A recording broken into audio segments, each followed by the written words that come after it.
नमस्कार, मैं हूं पवन त्यागी।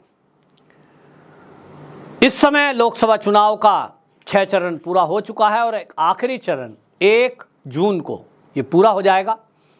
अधिकतर आंकड़े आ चुके हैं। जो अनुमान लगाने वाले जो विश्लेषक हैं उन्होंने ये सिद्ध कर दिया है, तय कर दिया है, बता दिया है, भविष्यवाणी कर दी है कि भाई मोदी जी ही तीसरी बार देश के प्रधानमंत्री बन रहे हैं। इस चुनाव में हालांकि बहुत ज़्यादा बड़ा मुद्दा मंचों से भारतीय जनता पार्टी ने इसको नहीं बनाया, वो था राम मंदिर।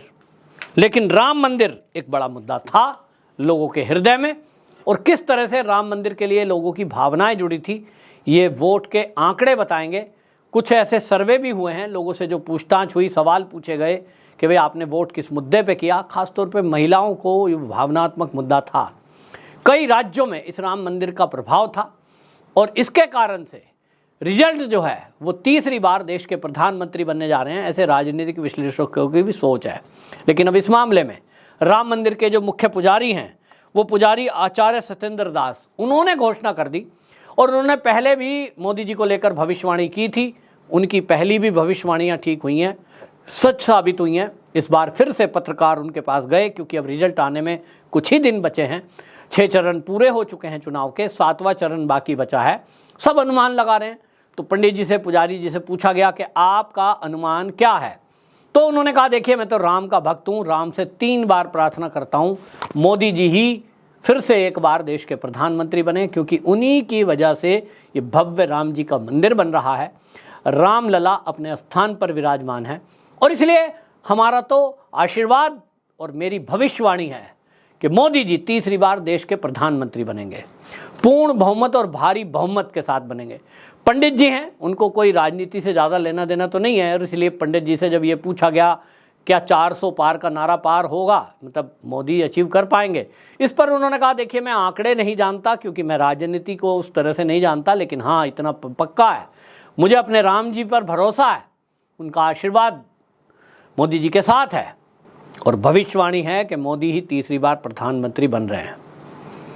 और मैं आपको बताऊं कि राम जी का आशीर्वाद भले ही आपको ऊपर से ना दिख रहा हो, जैसा मैंने कहा दक्षिण के जिन राज्यों में भारतीय जनता पार्टी शून्य थी, आज वहां से भले ही 30 सीटें आएंगी, लेकिन उसके पीछे का एक कारण है राम जी का मंदिर।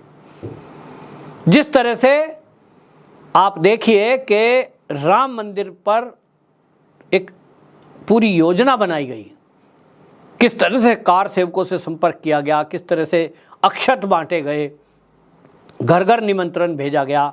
एक बहुत बड़ा कार्यक्रम चलाया गया था विश्व हिंदू परिषद के द्वारा, संघ के द्वारा। लोगों को पुरानी पूरी याद ताज़ा हो गई।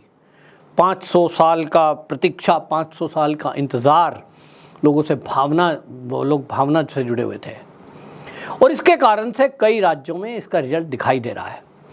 उत्तर प्रदेश में भी योगी आदित्यनाथ का बेहतरीन शासन, लॉ एंड ऑर्डर, उस सब का असर तो है ही, लेकिन योगी जी के द्वारा राम मंदिर के निर्माण में जो बाधाएं उन्होंने दूर की हैं, अगर योगी जी सीएम नहीं होते तो हम कल्पना भी नहीं कर सकते थे कि कभी इस तरह से काशी कॉरिडोर बन पाएगा।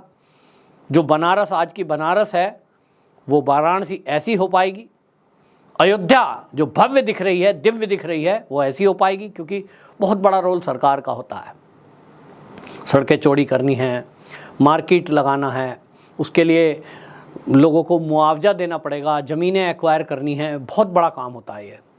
और ये काम निर्विवाद हो पाए, ये आज के समय में कोई कल्पना नहीं कर सकता जब इतनी रिश्वतखोरी और भ्रष्टाचार है।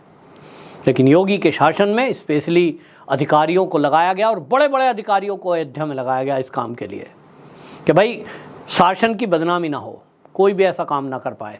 तो ऐसे अधिकारियों की नियुक्ति वहाँ की गई जो निर्विवाद हों, जो ईमानदार हों, और इसीलिए उसका रिजल्ट भी हमने देखा है।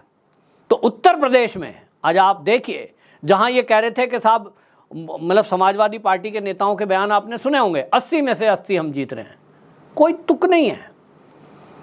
मैक्सिमम समाजवादी पार्टी की जो सीटें अभी तक रही हैं वो 35 के करीब रही हैं मुलायम सिंह के ज़माने में, और आज अखिलेश यादव जिसका कोई अस्तित्व दिखाई नहीं देता 2-3 जिलों के अलावा, वो ये दावा कर दें कि हम तो 80 के 80 जीत रहे हैं, तो इनको वो समझ नहीं है कि राम मंदिर का इफेक्ट क्या हुआ है। और इसलिए आज आपको बता रहा हूं कि उत्तर प्रदेश में जहां राम जी का भव्य मंदिर बन रहा है, रिजल्ट देख लीजिए। मैं पहले दिन से कह रहा हूं 80 में से 75 तो कन्फर्म है, अब इससे बढ़ोतरी होगी, घटेगी नहीं। 75 कन्फर्म उत्तर प्रदेश की सीट, और इसमें योगी आदित्यनाथ जी का बेहतरीन चुनाव व्यवस्था, लॉ एंड ऑर्डर और राम जी के मंदिर का जो बाधा है उनको दूर करने का तरीका, एक भी विवाद कहीं खड़ा नहीं हो पाया। काशी कॉरिडोर जो बना उसमें भी योगी जी की महत्वपूर्ण भूमिका, और उसके कारण से आप देखेंगे कि मोदी जी भी रिकॉर्ड मतों से वहां से फिर से एक बार जीतने जा रहे हैं। तो ये राम मंदिर का असर है। राम मंदिर जी के जो पुजारी हैं उन्होंने जिस तरह की बातें कही, उसमें आपको बता दूं कि उसमें इसका असर ये नहीं है कि उत्तर प्रदेश में दिखाई दे रहा है, उसका असर बिहार में भी दिख रहा है, उसका असर मैंने जैसे कहा वेस्ट बंगाल में भी दिख रहा है। खास तौर पे पंजाब के अंदर एक बड़ा अभियान चलाया गया इस मामले को लेकर, और हरियाणा में तो 10 की 10 सीटें भारतीय जनता पार्टी फिर से जीतती दिखाई दे रही है। उसका एक कारण वही है कि संघ की जो योजना बनी, विश्व हिंदू परिषद की जो योजना बनी और राम मंदिर का जो अभियान चला, उससे एक पूरा माहौल बना। याद करिए उस दिन को, जिस दिन रामलला की मूर्ति स्थापित हुई और वहाँ उद्घाटन हो रहा था, पूरा देश दीपावली मना रहा था। मैंने तो अपनी ज़िंदगी में ऐसा दृश्य कभी देखा नहीं। दीपावली में भी लोगों को इतना खुश मैंने नहीं देखा कि आप सोचिए कि झंडे अपने आप से लोग खरीद के ले जा रहे हैं। एक अनुमान लगाया था एक मार्केट वाले ने, मैंने इस पर वीडियो की थी, 5000 करोड़ रुपए का व्यापार केवल झंडा बिक्री करने से हुआ। उसके नीचे बांस की डंडी लगी, फिर रिटेल में कितना गया, होलसेल में कितना गया, वो होते होते कितना करोड़ का पहुंचा वो अलग बात है। लोगों ने दिल से उसकी दीपावली मनाई, मतलब किसी ने नहीं कहा था। ये राम के प्रति जुड़ाव, इसका असर है। हाँ, मुद्दा इसलिए नहीं है क्योंकि पहले जो घोषणा पत्र होते थे बीजेपी के, जब उनमें रहता था कि हमारी सरकार आएगी तो हम राम जी के मंदिर को बनाने की बाधाएं दूर करेंगे, बनाएंगे नहीं लिखते थे, बाधाएं दूर करेंगे। आज मंदिर बन गया है और इसलिए घोषणा पत्र में नहीं है, अब अगली चीजें हैं। तो अगली चीजें घोषणा पत्र में जो लिखी हैं वो विकास की बातें लिखी हैं। मंदिर समाज के काम से बनता है और सरकार उसमें सहायता करती है जो बाधाएं हैं उनको दूर करने के लिए।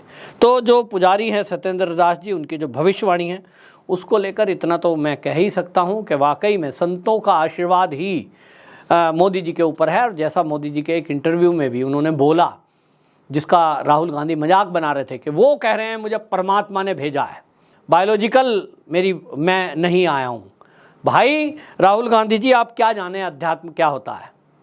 इस संसार में बहुत सारी आत्माएं वाकई में भेजी जाती हैं, अवतरित की जाती हैं। शरीर तो हमारे और आपके ही जैसा होता है, 2 हाथ होते हैं, 2 पैर होते हैं, आँख नाक हमारे ही जैसे होते हैं, लेकिन वो कुछ विशेष काम करने के लिए आत्माएं तैयार की जाती हैं, कराई जाती हैं। जैसे कि आप देखें कि राक्षसों का वध करने के लिए हमारे यहाँ तो कहानी आती है बहुत सारी, तो किस तरह से अस्त्र शस्त्र सब देवताओं ने अपने दिए और राम जी को उसके लिए तैयार किया कि रावण का वध करना है, उनको शक्तियां दी, उनकी मदद की। और इसीलिए राम जी अयोध्या से चलकर और लंका पहुंच पाए, समुद्र का पुल बांध करके, समुद्र पार करके।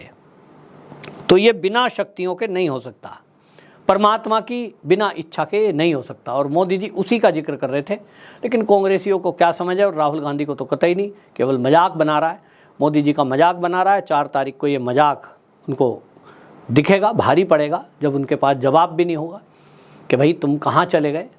40-50 सीटें आ रही हैं कांग्रेस की, हालत ये है, और फिर भी अकड़ इतनी कि ना राम मंदिर जाएंगे ना जय श्री राम करेंगे। तो फिर जय श्री राम करने वाले विजय प्राप्त करेंगे, ये तो शास्त्रों में लिखा है। आपकी क्या राय है, कमेंट बॉक्स में जरूर बताएं। वंदे मातरम।